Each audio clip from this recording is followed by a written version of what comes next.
What we're talking about is outboxing the opponent. But there's more than one way to skin the cat. It's always fascinated me about boxing. You know, a gym as big as Joe Frazier's, there's no way to generalize. Might be 100 people training in there at any given time and 15, 20 different trainers. But the Philly pressure fighter, and particularly a style they called slip and bang, really interested me. And it was in real contrast to some of the stand-up stick and move styles.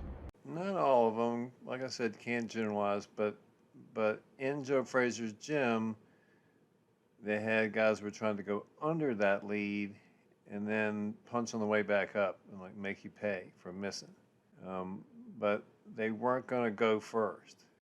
I used to go to other gyms besides Joe Frazier's, and I particularly liked to watch Sam Solomon instruct.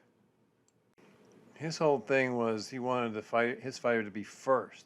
He wanted him to get off first and get off the most, and so to lead. Muhammad is co-managed by Frank Gelb and Bilal Muhammad and trained by the veteran Sam Solomon. Marcus Spinks trained by Sam Solomon. There's about a foot on either side of the actual critical distance that can be worked with in different ways, and I always found this really interesting.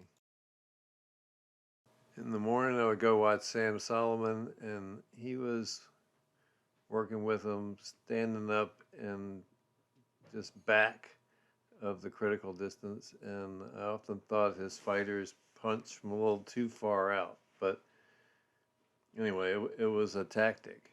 On the other hand, the pressure fighters, the ones that were bobbing and weaving in Joe Frazier's gym, were working inside the critical distance. They wanted to push you against the ropes and get all the way against your chest and pound away. So it's two different approaches, and it often seemed like they were coaching opponents for each other's fighters, and every now and then that was actually true, but that's a story for another day.